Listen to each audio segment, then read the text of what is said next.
So, hello everyone. Good day. My name is John Charles Ortizuela Lingo, your discussant in this topic, which is some strategies and teaching techniques in teaching literature. So, let's get started.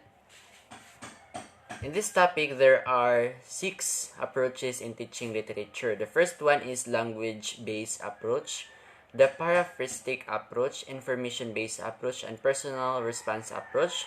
Moreover, the moral philosophical approach and the stylistic approach. And in the next page, I will explain this one by one to you. So first, we have language-based approach to teaching literature. So, language-based approach to teaching literature, this approach emphasizes the awareness of the language of literature, which is a basic stage for EFL learners. Ban believe that the approach is more accessible for language learners since it facilitates the students' responses and experience with literature. And it is also one of the method of teaching literature in English that use literary text for the specific drills and designed to build the language skills rather than focusing on the literary skills. Studying the language of the literary text will help students to integrate the language and literate syllables more closely. Students are encouraged to draw on their knowledge of familiar grammatical, lexical, or discoursal categories to make aesthetic judgments of the text. Stylistic involves the close study of the linguistic features of a text in order to arrive at an understanding of how the meanings of the text are transmitted. For the language learner, stylistics has the advantage of illustrating how particular linguistic forms function to convey specific messages. Next one, we have the paraphrastic approach. So, paraphrastic approach deals with the surface meaning of the text. Teachers who's using this approach may paraphrase or reword the story in a simpler language or even translating it into other languages. The focus of this approach is to search for moral values whilst reading a particular literary text. And it is also primary paraphrasing and rewording the text to simpler language or use other language to translate it. It improves students' language proficiency and incorporates literature and language skills among the students.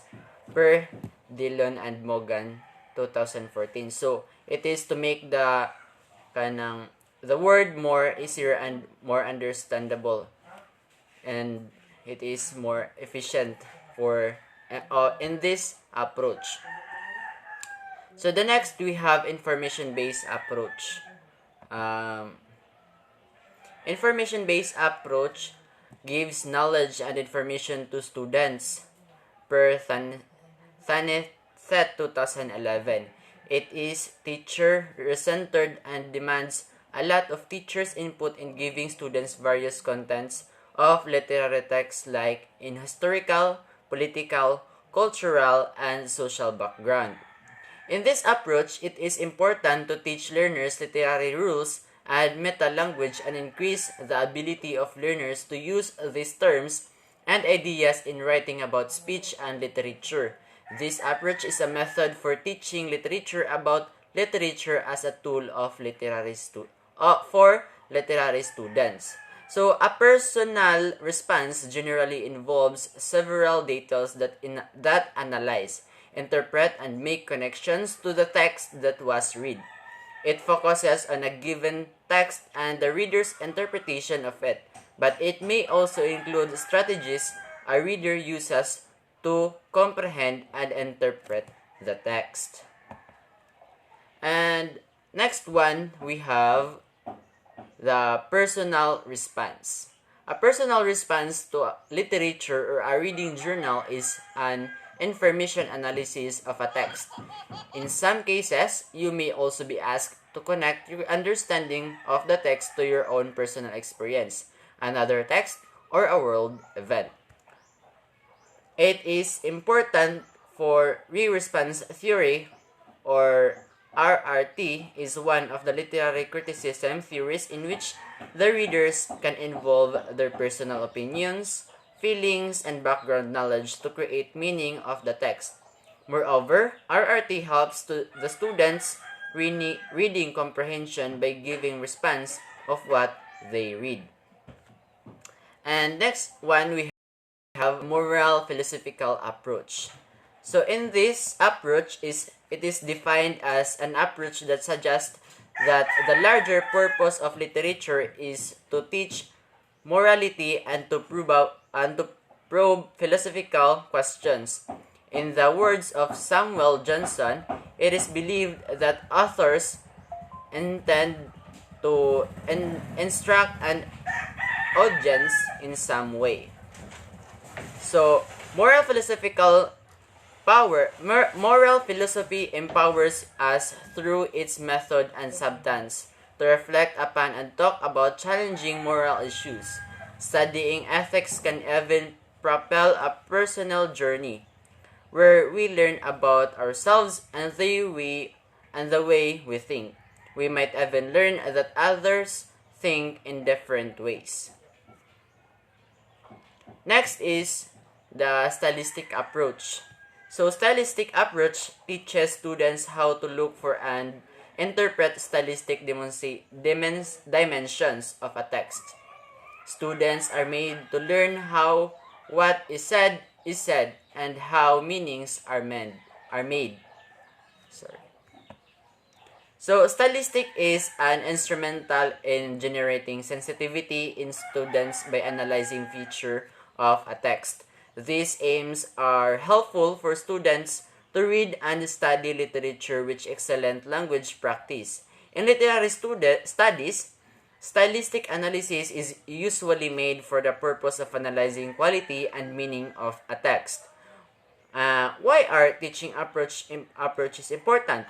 So this is the question. Why does teaching approaches important? So teaching methods are an important aspect of teaching and learning. Determine the activities of teachers and students, the quality of the teaching process. Implicitly sending a message about what teaching is, how children learn, what is knowledge. So the next topic we have is the five effective strategies for English teachers. Now let's tackle about this one. So the first thing we have is the vocabulary building. This is an important component of any English class. This strategy focuses a portion of each classroom session on building a better vocabulary. Teachers can ask students to point out unfamiliar words and go over the meanings in class, or use interactive vocabulary building exercises that relate to the class reading material. The next is the writer's workshop. Have students participate in a writer's workshop several times each year. The writing workshop model created by Lucy Calkins, founder of the Teacher College Reading and Writing Project, allows students to learn about and participate in all aspects of the writing process: drafting, like revision and editing and publishing. So next is we have the peer response and editing. This can be a very valuable teaching strategy for both the teacher and the student.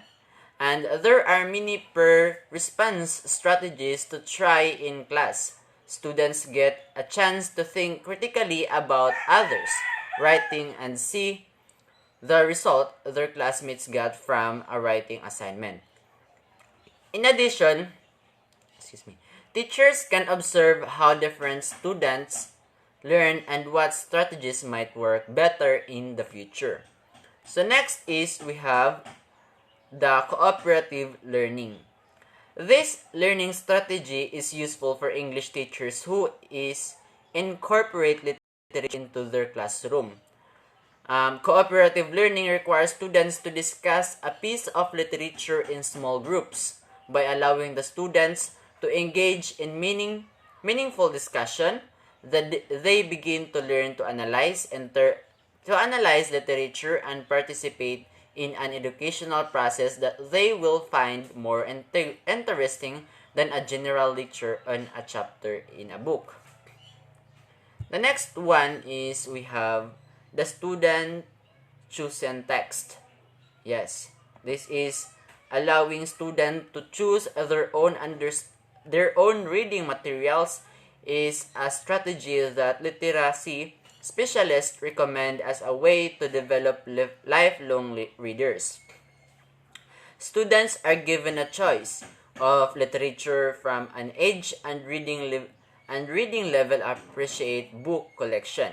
After a period of independent journaling, when this strategy is successful, students are able to develop deeply into the meaning of the literature, develop critiquing skills, and have a valuable discussion with their classmates about the book that they choose.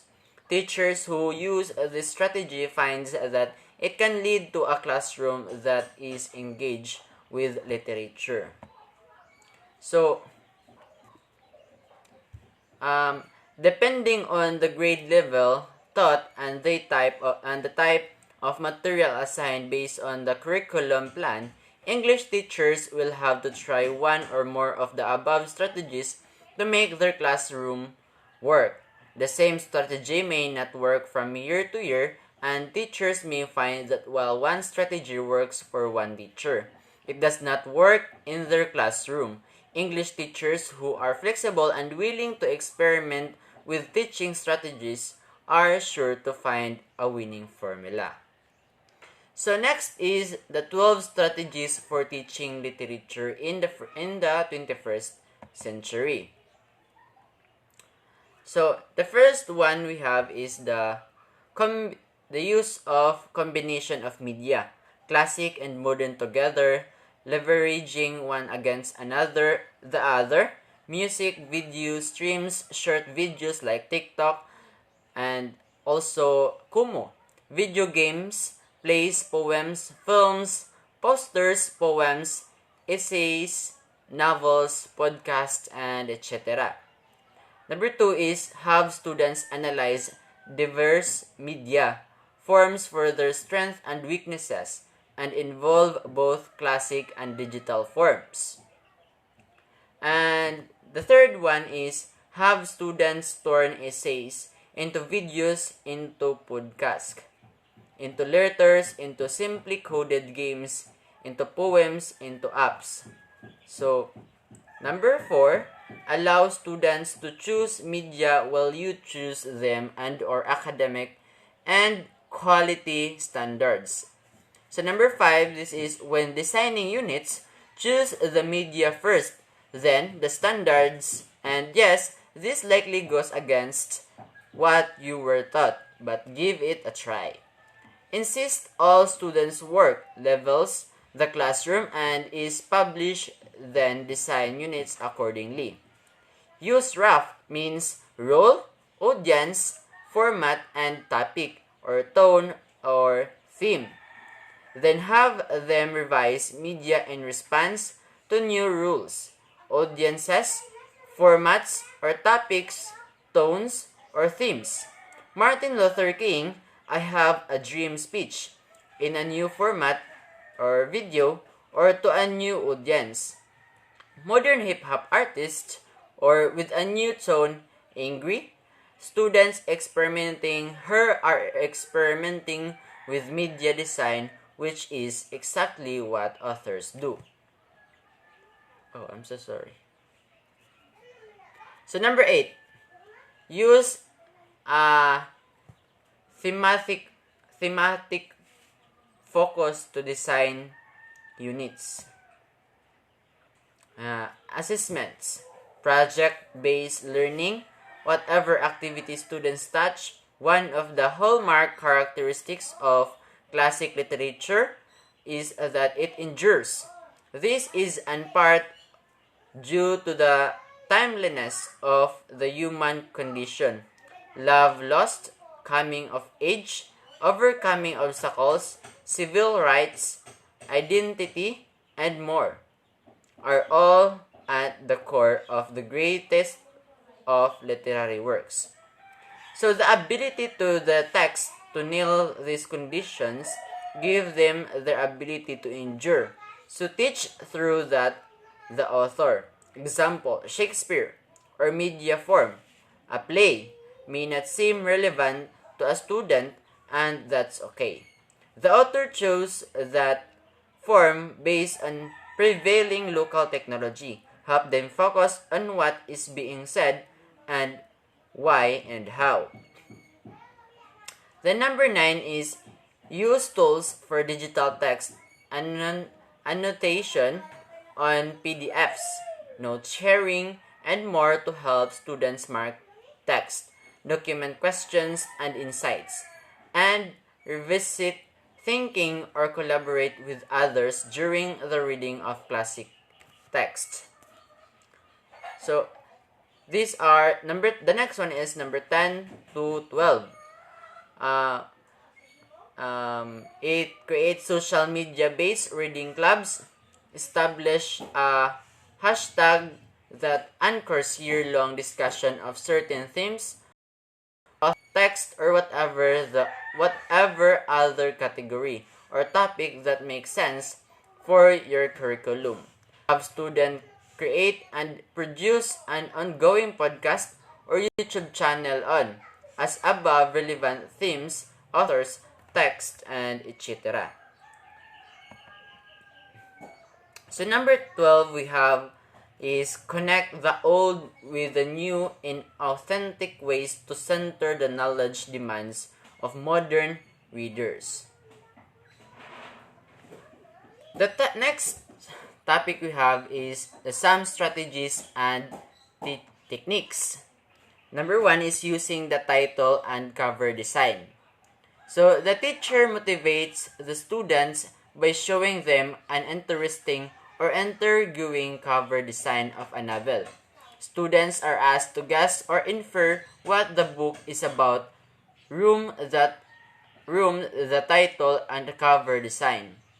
Another way to use this is to ask students to make their own title and cover design for a novel, a short story, or a drama. Number 2 is getting in the mood. This is a kind of guided fantasy. The teacher asks students to make a mental picture of particular scenes in the story or a scene depicted in a poem.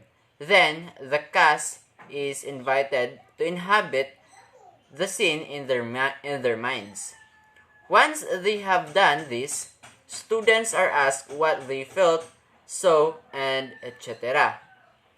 The last one is biographical montage. Yes, this is a good activity to use to talk about the author before taking up her work. Students collect or make photos, objects, things, pictures of places, and etc. relevant to the author's life. These are mounted on a cartolina or illustration board, even a simple folder, and arranged or laid out creatively. So to continuation, this is number 4, which is writing chapter 0. Students are asked to write a scene before chapter 1 of a novel they have just read. They can write the additional chapter following the author's style. This is like writing a prequel of the story. And number 5 is graphic representation. So students are asked to make a visual representation of the plot, characters, or setting, and crayons, watercolor, pencil, or the like can be used as drawing materials. So you are being artist to this one. The number 6 is creative conversation writing. Writing dialogues is a way for students to explore their views about the characters or the story itself. Students may be asked to take some scenes from the story in which there is no dialogue and they imagine the conversation that took place. Number 8 is movie poster. Students are asked to imagine the story as a movie. They will make a movie poster just like the ones they see in movie theaters to advertise films. They choose the actors to reflect the characters in the story. The place where the movie will be shot to the setting of the story. A design to reflect something of the plot and an adverb to reflect the theme of the story. The number 9 is graphic. Number 9 is sorry.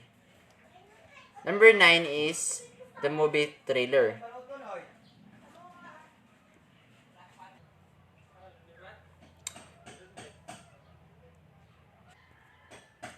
Sorry everyone for I have mistaken. So the next to creative conversation writing is the thought bubbles. So students are asked to write the inner dialogue that parallels the outer dialogue in the literary work. They may even draw the thought balloons and write the dialogues inside them. So after this, we have movie poster. Students are asked to imagine the story as a movie. They will make a movie poster just like the ones they see in movie theaters to advertise films. They choose the actors to reflect the characters in the story. So the place where the movie will be shot to the setting of the story, a design to reflect something of the plot, and an adverb to reflect the theme of the story. So, second to the last is we have movie trailer. Students prepare a 14-minute teaser about the story as if it is a film. There is a voice-over announcer to narrate something about the story. The other is the suppled objects. And the last one is we have transparency overlay. So the transparencies are used to recreate the characters, setting, or plot by parting one transparency over the other to complete the desired output. So, hi everyone, I think that would be all. So that is the so that was my entire discussion about the strategies and techniques in teaching literature. So again, have a great day and God bless everyone. Thank you for watching.